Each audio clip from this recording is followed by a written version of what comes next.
ఈ programme Joyce Meyer Ministries partners మరియు friends ద్వారా స్పాన్సర్ చేయబడింది.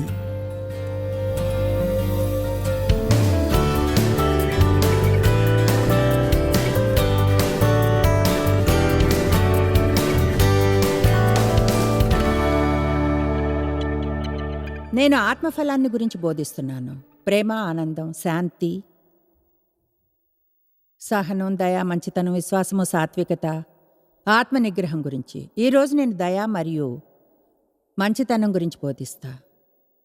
దయ మరియు మంచితనం రెంట్లోనూ తేడా ఏమిటి? నాకైతే ఒకేలా అనిపిస్తాయి.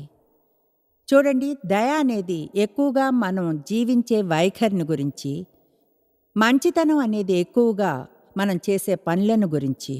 బహుశా ఎందుకంటే మనకు అటువంటి వైఖరి ఉన్నందునే. ఏమో మీరు నిజంగా మంచివారిలా జన్మించారేమో, మృదువైన మంచి వ్యక్తిత్వంతో. అందువలన ప్రజల పట్ల దయగా ఉండడం సహజంగానే వస్తుంది. అయితే ప్రపంచంలో ఎక్కువగా ఉన్నదానికంటే ఎక్కువగా అలా ఉండరు. శుభవార్త ఏమిటంటే మనం మారగలం. చెప్పండి, నేను మారగలను. ఇప్పుడు నేను మారను ఎందుకంటే మారడానికి ట్రై చేస్తాను. అయితే మారగలను ఎందుకంటే తిరిగి జన్మించినప్పుడు నా లోపలి పురుషునిలో దేవుడు ఈ అద్భుతమైన ఫలంతో ఉన్న విత్తనాన్ని ఏర్పరిచాడు. ఇప్పుడు మీకో విత్తనం ఉంటే అది మంచి పంటని ఇస్తుంది. అయితే దాన్ని నాటాలి, నీరు పోయాలి, దాని నుంచి కలుపుని తీసివేయాలి, దాంతో కలిసి పనిచేయాలి. మీకు ఆత్మఫలంలో నడిచే అవకాశం దొరికిన ప్రతిసారి మీరు అది చేస్తారు. ఆ చోట మీరు కొంచెం బలపడతారు. తర్వాతసారి చేయడం మీకు కొంచెం ఈజీగా అవుతుంది. నేను దేవునితో నడుస్తున్న ఏళ్లలో నన్ను ఆయన నాటకీయంగా మార్చివేశాడు. అది నిజంగా గతంలో నేనున్న వ్యక్తిగా ఇప్పుడు లేను. నాకు తెలుసు చాలామందికి అదే అనుభవం కలిగి ఉంటుందని. ఎంతమంది చెప్పగలరు దేవుడు మిమ్మల్ని మార్చాడు అని? గతంలో కంటే మరింత మంచిగా ఎంతమంది అయ్యారు? ఆమేన్. మీలో ఎంతమంది ఇప్పుడు ప్రజల కొరకు ఏమైనా చేయడానికి ఇష్టపడతారు? తెలుసా, ఇలా అనగలగడం ఎంత అద్భుతంగా ఉంటుందో.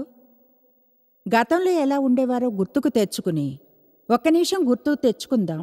మీరు నిజాయితీగా చెప్పగలరు ఏమనంటే ఇప్పుడు ఇతరుల కొరకు ఏమైనా చేసి ఆనందిస్తామని. ఎంతో అద్భుతం. గలతీ 5:22.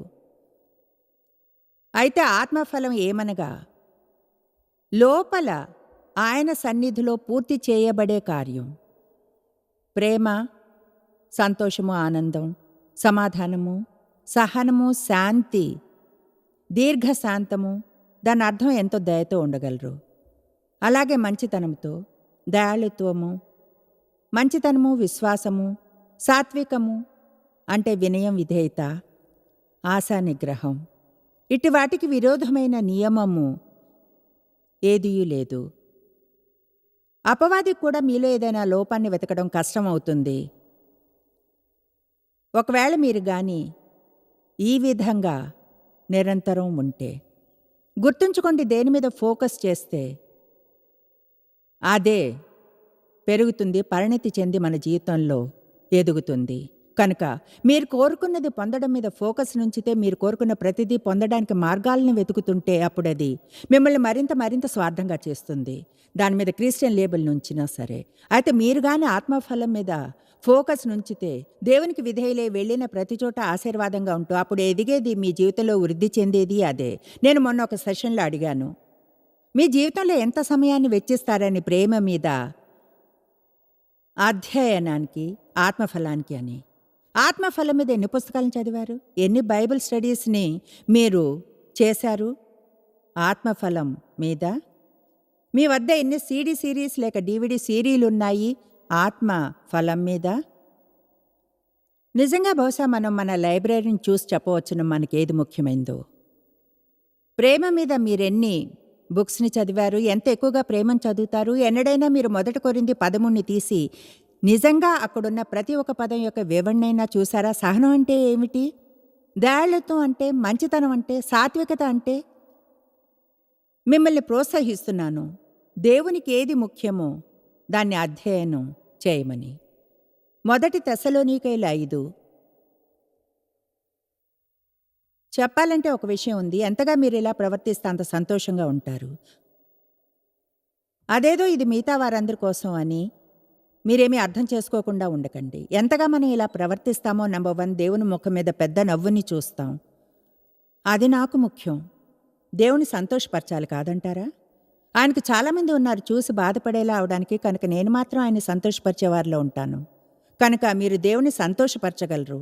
అయితే మీరు ఇలాంటివి ఎక్కువగా చేస్తే అంత సంతోషంగా మీరుంటారు. మీరు వెంటనే మీ సంతోషాన్ని పెంచుకోగలరు ఆత్మఫలంలో నడుస్తూ. ఇక్కడ మనం దాదాపు 4 వచనాలను చూద్దాం. మొదటి తెస్సలోనికయుల్లో పౌలు సంఘానికి ఇన్స్ట్రక్షన్స్ని ఇస్తున్నాడు. నాకు అది ఎంతో ఆసక్తికరంగా అనిపించింది. అతని భాష ఇటువంటి వాటిని గురించి ఇన్స్ట్రక్షన్స్తో నిండి ఉండడం. 8వ వచనం, మనము పగటివారమై ఉన్నాము కనుక మత్తులమై ఉండక విశ్వాస ప్రేమలను కవచము, రక్షణ నిరీక్షణను, శిరస్త్రాణమును ధరించుకొందుము. ఇప్పుడు కొంచెం సేపటి క్రితం నేను ఈ ధరించే విషయం గురించి చెప్పాను. ఆసక్తికరంగా ఉంటుంది. బైబిల్లో ఎన్ని చోట్ల ఈ ధరించే విషయం చెప్తుందో లేక తీసివేసే వాటిని గురించి. చాలా ఏళ్ల క్రితం నన్ను ఇబ్బంది పెడుతున్న ఒక స్వప్నం కలిగింది. నేను నా సభలో ఒకదానికి వెళ్తున్నట్లు కల వచ్చేదైతే పజామాస్లో వెళ్ళానని. నేను అక్కడ నా బట్టల కోసం మా ట్రక్లు వచ్చేంత వరకు వెయిట్ చేయడం, వాళ్ళు రాకపోవడం, ఎంతసేపటికి ఆరాధన అయిపోయింది. అప్పుడు నేను అక్కడికి వెళ్ళాలి. నాకు ఇబ్బందిగా ఉంది, ఎందుకంటే వేదిక మీదకు వెళ్ళి ప్రజల ముందు నా పజామాస్లో నిల్చోవాలి. ఆ కళ నాకు అసలు అర్థం కాలేదు.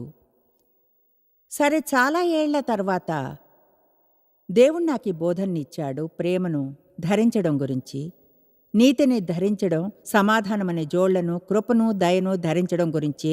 నేను ఆత్మలో సరిగ్గా వస్త్రాలు ధరించడం లేదని ఆయన బోధించడం ఆరంభించాడు.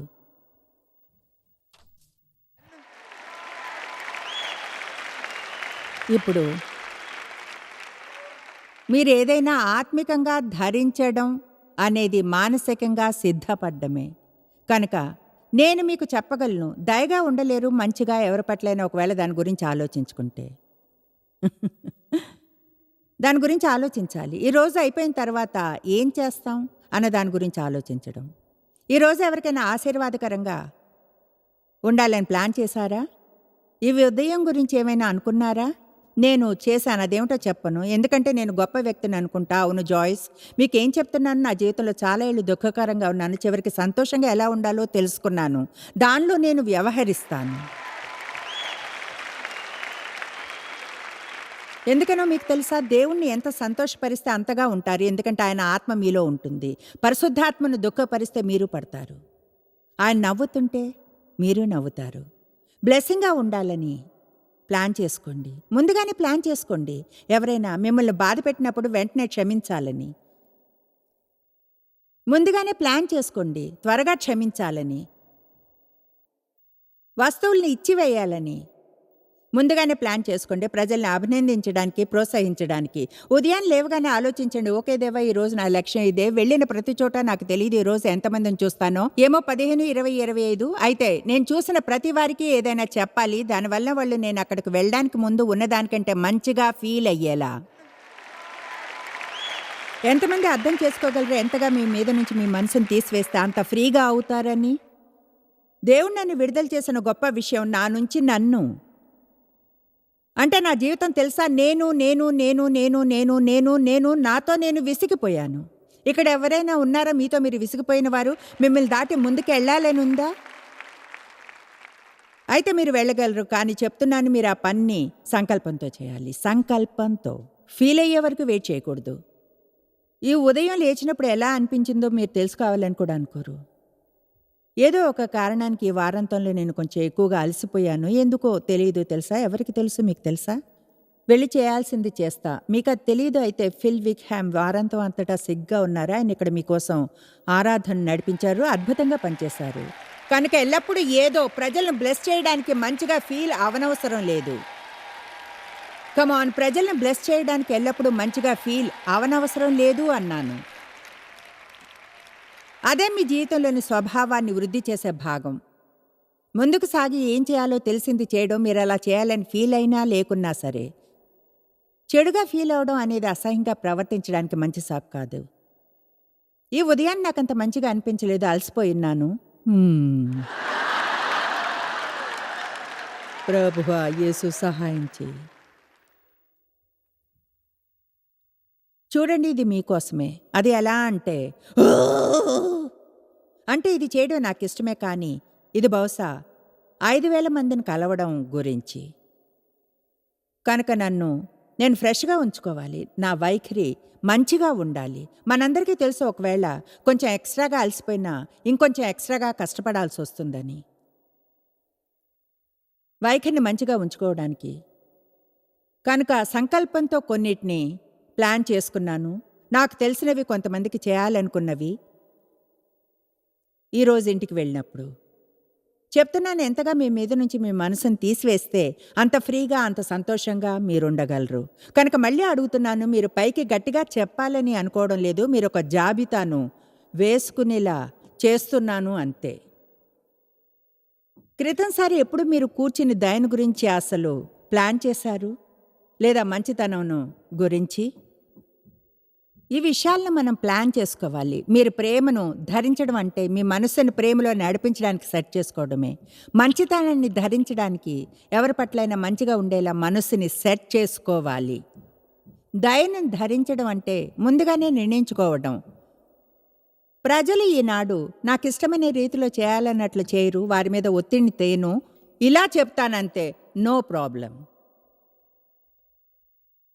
ప్రజలకు చాలా ఒత్తిడి ఉంది. మనం మరింత ఇవ్వక్కర్లేదు. అపవాది ప్రజలకు ఎంత ఒత్తిడిని ఇస్తాడో మనం అతనికి హెల్ప్ చేయకూడదు.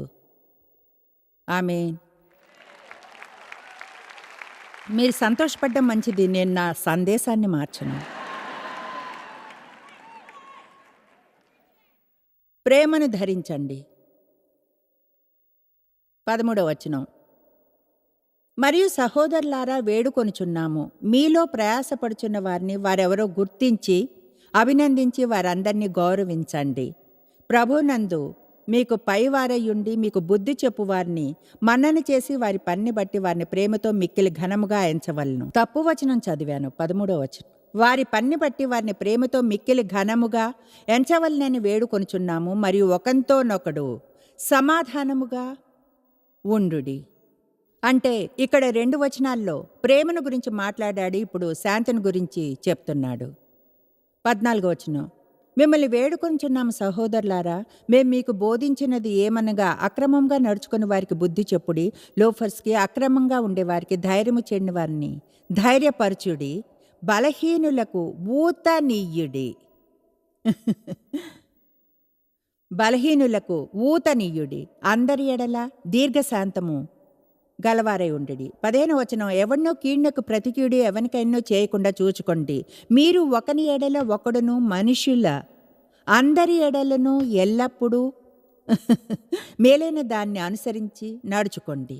ఇవన్నీ కూడా 1 తెస్సలోనికీయులు 5 అంతా చిన్న చిన్న ఇన్స్ట్రక్షన్స్వే. అంటే పౌలు ప్రజలతో కూర్చుని అన్నాడు, మీరు పొందగలిగినంత శ్రేష్టమైన జీవితాన్ని పొందాలి. హే, యేసు మరణించింది మనం గొప్ప జీవితాన్ని పొందాలనే సంఘమా? శ్రేష్టమైన జీవితాన్ని పొందాలి. బయట ఎంతోమంది తప్పిపోయిన వారు ఉన్నారు. వారికి క్రీస్తు ఎవరో తెలియదు. కనుక మనం బయటికి వెళ్ళి వారికి సజీవ సందేశంగా ఉందాం. అన్ని వేళలా బోధిస్తూ అవసరమైనప్పుడే పదాలను వాడదాం. మన వైఖరి, మన ప్రవర్తనలే బోధనలు చేసేట్లుగా చేయనిద్దాం. తెలుసా, పదాలతో మీరు వాదించగలరని, అయితే స్థిరమైన ప్రవర్తనతో వాదించలేము. చెప్పింది విన్నారా? బహుశా ఇక్కడున్న మీరొక స్త్రీ ఏమో, మీ భర్త రక్షణ పొందలేదేమో, సువార్తను బోధించి మీరు అలసిపోయారేమో, ఆయన ఏం చేయాలో చెప్తూ, అయితే ఆయన మీ మీద ధ్యానం ఉంచడం లేదు. ఒకవేళ 5 ఏళ్ళు మీరు కానీ స్థిరంగా మీ ఇంట్లో ఆత్మఫలాన్ని ప్రదర్శించగలిగితే ఇప్పుడు ఆయన గమనాన్ని పొందగలరు. మీరు అలాంట 5 ఏళ్ళ మీకు మరింత సహనం ఉండాలేమో. నిజంగా పౌలు తెస్సలోనికీయులతో కూర్చున్నట్లుగానే నేను ఇక్కడ ఓహాయన్స్తో కూర్చున్నట్లుగా ఓహాయన్స్, క్లెవ్లియన్స్ నాకు తెలీదు. ఇలా అండం. చూడండి, గొప్ప జీవితానికి మార్గం ఉంది. మ్యాన్, ప్రేమను ధరించండి. ప్రజల్ని ప్రోత్సహించండి. అందరినీ పైకి లేపండి. మీ టెంపర్ని పోగొట్టుకోకుండా, కోపం తెచ్చుకోకుండా దయని చూపించాలనుకోండి, మంచిని చేయాలనుకోండి. ఆ తర్వాత ముందుకు సాగి వేరే శక్తివంతమైన విషయాలను చెప్తాడు. అవి ఆత్మఫలాల్లో ఒకటి అయి ఉండవు. అయితే దాన్ని ప్రేమించండి. ప్రతి విషయమునందును కృతజ్ఞతాస్తుతులు చెల్లించుడు. పరిస్థితి ఎలా ఉన్నా సరే కృతజ్ఞత, దేవునికి స్తుతులు. ఇలాగ చేయటం యేసుక్రీస్తునందు మీ విషయంలో దేవుని చిత్తము. ఒకటి తెలుసా, నన్ను చూడండి, మీకో విషయం చెప్తాను. మీరు అనుకునే మీ సమస్య పూర్తి ప్రపంచంలో అత్యంత ఘోరమైన భయంకరమైన విషయం. బహుశా మీ సమస్య నిజంగా మీ సమస్య కాదు.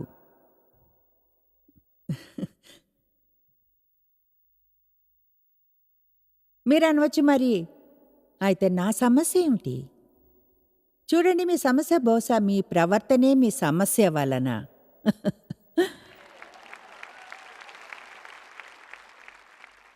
హ్మ్.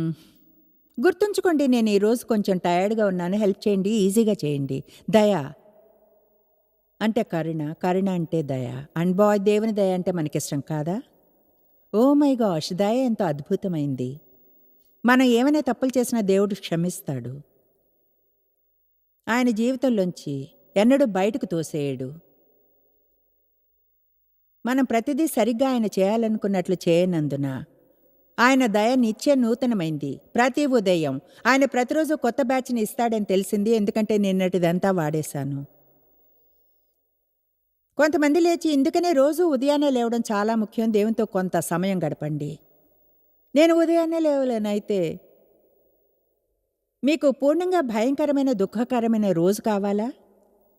మీ రోజుని మంచిగా ఆరంభించడానికి ఏమైనా చేయాలి అంటే, మీరు కానీ మేనేజ్ చేయలేని వారైతే ఎక్కువ సమయం, అప్పుడు 5 నిమిషాలు లేదా 3, నాకు తెలియదు, బాత్రూంలో గడివేసుకుని 5 నిమిషాలు ప్రార్థించండి. ఇలా అంతే, దేవా హెల్ప్ చేయి, హెల్ప్ చేయి, నేను ప్రేమను ధరించాలి, ఈరోజు బయటికి వెళ్ళే ప్రజల పట్ల మంచిగా ఉండాలి. నాకు సమస్యలున్నాయి దేవా, కోపం తెప్పిస్తుంటాయా? ఆ కోపాన్ని ఇతరుల మీద చూపించకుండా చూడు. బయటికి వెళ్ళి మంచిగా ప్రవర్తించేలా ప్లాన్ చేసుకోండి. ఎంతమందికి ఇది ఎంతో మంచి కామన్ సెన్స్ సలహా అనిపిస్తుంది? అందరం ఎక్కువగా ఏం చేస్తామో తెలుసా? ఫీలింగ్స్ని అనుసరిస్తాం. నా మీద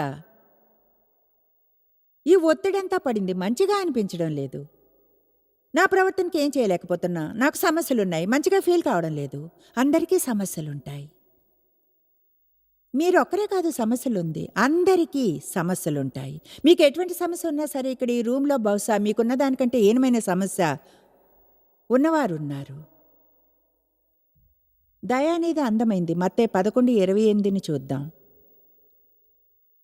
మీరు మరింత మంచిగా అవ్వాలని ప్రోత్సహిస్తున్నాను. నేను చెప్పగలను, గతంలో మీన్గా ఉండేదాన్ని,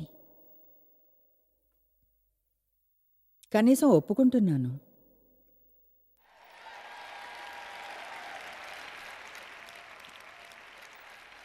చూడండి, మీకేదో చర్చి ముఖం ఉన్నందున దాన్ని తీసుకుని చర్చి ద్వారం వద్దకు వెళ్ళినప్పుడు దాన్ని ధరించి, praise the Lord, thank you Jesus, దేవునికి మహిమ, hallelujah, amen amen amen amen, love you pastor, love you sister, love you brother, ఆమేన్.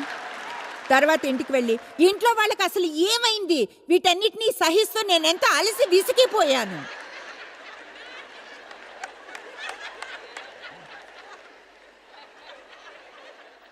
నాకు గుర్తుంది, డేవ్ పక్కన చర్చిలో నిల్చుని నా చేతులు 2 పైకెత్తి పైనున్న పాటలు పాడుతూ ఇలా ఆలోచించడం, ఇంటికి వెళ్ళి వంట చేస్తాను అనుకుంటున్నారే, మా పప్పులేం ఉడకవు.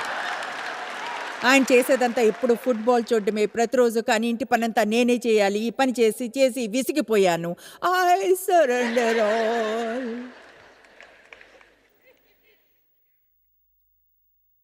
తెలిసిన వారెవరైనా గుర్తుకొచ్చారా?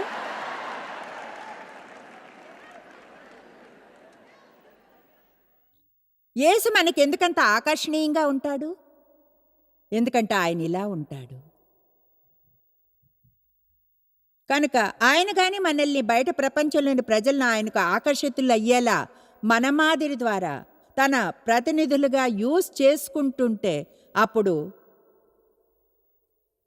మనం ఇలా ఉండాలి. చేయగల అతి గొప్పది మనం బయట ప్రపంచంలోనికి వెళ్ళి, అదెంత గందరగోళంగా ఉన్నా ఈ ఆత్మఫలాన్ని ప్రదర్శించడం.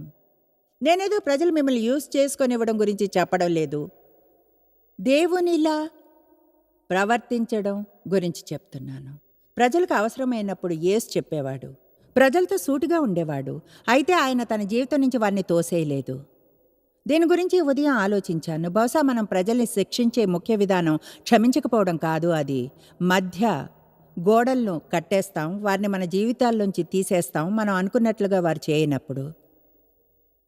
తెలుసా ఎవరి పక్కనైనా నిల్చుని ఉన్నా మీ జీవితం నుంచి బయటకు తోసేయగలరు అని?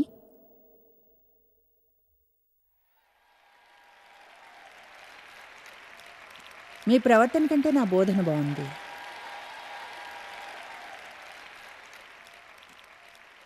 నేను అసలు నిన్ను లోపలికి రానివ్వను, నువ్వు నన్ను మళ్ళీ గాయపరచలేవు. తెలుసా ఏమిటో, మీరు గాయపడకూడదని అనుకుంటే మీరు ప్రేమించలేరు.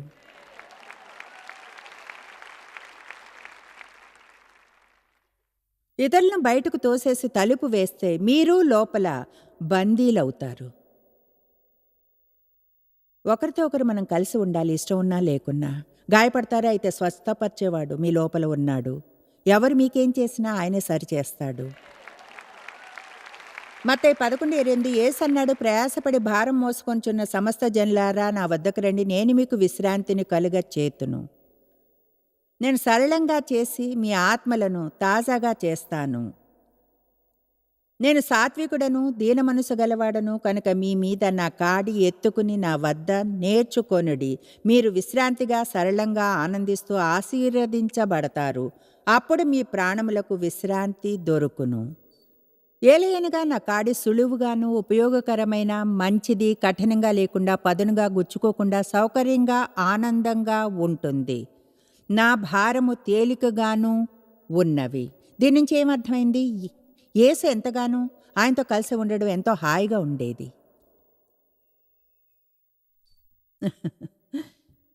మిమ్మల్ని ప్రశ్న అడుగుతాను, సంబంధంలో ఉండడానికి ఈజీగా ఉంటారా?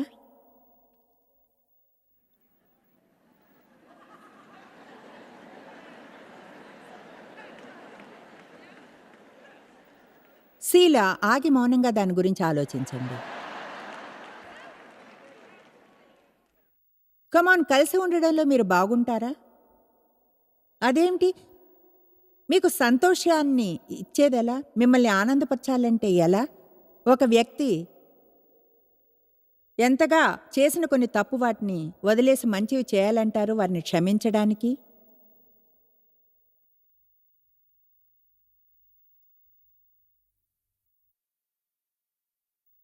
ఓ మ్యాన్, ఈరోజు భక్తులకు చిరాకు కలిగిస్తున్నాను. అదెలా అంటే, ఆగండి, ఇంకో అరగంట మాత్రమే ఉంది. దేవుతో కలిసి ఉండడం ఎప్పుడూ ఈజీగానే ఉంటుంది. విచారకరం, నేను ఎన్నో ఏళ్ళు కంపు కొడుతూ నాతో కలిసి ఉండడం కష్టం అయ్యేది. అంటే నన్ను సంతోషపరచడం అసాధ్యమే. ఎందుకనో తెలుసా? ఎందుకంటే నాతో నేను సంతోషంగా లేను.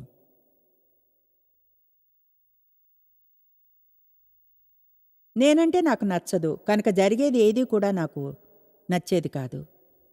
దయ విషయానికి వస్తే, ఒకవేళ మీకెన్నడూ దేవుని దయను స్వీకరించడం ఎలానో తెలియకుంటే ఇతరులతో ఎన్నడూ దయగా ఉండలేరు.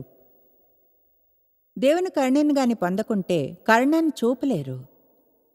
మనకు లేనిదేనో మనం ఇవ్వలేము. అందుకనే ఇదంతా దేవునితో సంబంధంలో ఆరంభమవుతుంది. మీకు దేవునితో ఎటువంటి సంబంధం ఉంది? ఆయనేమీ కఠినమైన టాస్క్ మాస్టర్ కాడు. ఆయనెంతో దయగల, కరుణ చూపే మంచివాడు, వెంటనే క్షమించేవాడు. ఆయనతో కలిసి ఉండడం హాయిగా ఉంటుంది. యేసు అన్నాడు, నా వద్దకు రండి, నాతో ఉంటే మీకు సౌకర్యంగా ఉంటుంది. మీ జీవితంలో విశ్రాంతిని తెస్తాను, మీకు ఒత్తిడినివ్వను, మీరు తప్పు చేసిన ప్రతిసారి చెడుగా ఫీల్ అయ్యేలా చేయను, సహాయం అవసరమైనప్పుడు చేస్తాను. మీరు కానీ తప్పు చేస్తే దాన్ని మర్చిపోయి అంటాను, పర్వాలేదు, అందరం తప్పులు చేస్తాం.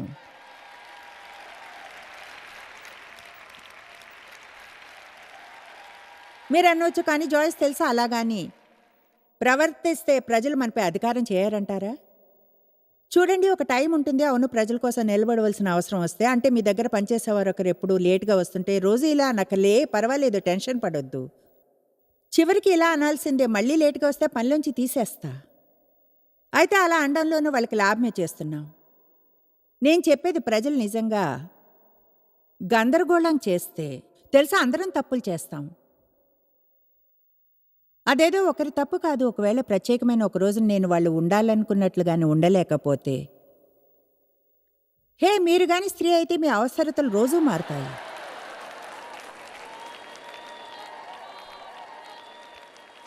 ఒకరోజు హక్ చేసుకోవాలి, ముద్దులు, రెండో రోజు నేను ముట్టుకోవద్దు.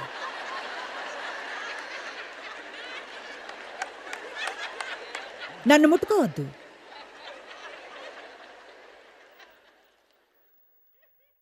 పాపం అతడు ఇలా అయిపోతాడు.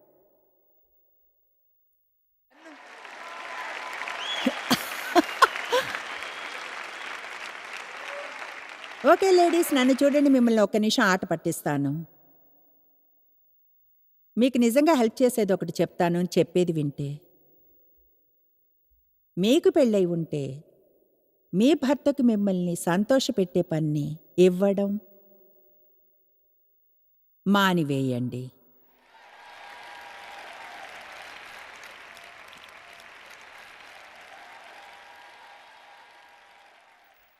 మీరనొచ్చు, కానీ ఆయన నన్ను సంతోషపరచాల్సిందేగా. మీరెక్కడ ఆరంభించాలో చెప్తాను. మీరెక్కడ స్టార్ట్ చేయొద్దు. ఆయన్ని సంతోషపరచడానికి మీరు చేయగలిగింది చేయండి. బహుశా సమయానికి ముందే ప్రార్థించడం చాలా ముఖ్యం. కష్టమైన పరిస్థితులను ఎదుర్కోవడానికి ముందే. ప్రతిరోజు ప్రార్థించవచ్చుగా, దేవా ఈరోజు దయగా ఉండేట్లు చూడు, నన్ను గాయపరిచేవారిని క్షమించేలా, మనం మన పూర్ణ ఆత్మఫలంలో జీవితాలను జీవించేలా చేద్దాం. అది జరుగుతుందని అనుకోను. దానిమీద ఫోకస్ చేయాల్సింది. దాన్ని కోరుకోవాలి. ఎదగాలనే కోరికను కోరుకోవాలి. మనకు ఆ కోరిక కలిగినప్పుడు దేవుడు మనతో హుకప్ అయ్యి అది జరగడానికి కావాల్సిన శక్తినిస్తాడు. మీరు ఎన్నడూ తెలుసుకోలేనంతగా జాయిస్ మేర్ మినిస్ట్రీస్లో మీరు మాకెంతో ముఖ్యం. మిమ్మల్ని అభినందిస్తున్నాం. మా ప్రపంచవ్యాప్తపు మినిస్ట్రీ సాధ్యం అయ్యేలా చేసే మా ఫ్రెండ్స్ మరియు పార్ట్నర్స్ కి థ్యాంక్స్. అందరం కలిసి ఆకలిగొన్న వారికి భోజనం పెడుతున్నాం, బీదలకు బట్టలు ఇస్తున్నాం, సువార్తను దేశాలకు చాటుతున్నాం. మమ్మల్ని కాంటాక్ట్ చేయండి లేదా joycemeer.org ఈ రోజే విజిట్ చేయండి. మీ ప్రార్థన విన్నపాలను కొరకు, అలాగే మరిన్ని సాధనాలను గురించి తెలుసుకోండి. జాయిస్ మేర్ షెడ్యూల్ని చూసి భాగస్వామిలో భాగమవ్వండి, క్రీస్తు ప్రేమను ప్రపంచమంతటా పంచుకోవడానికి.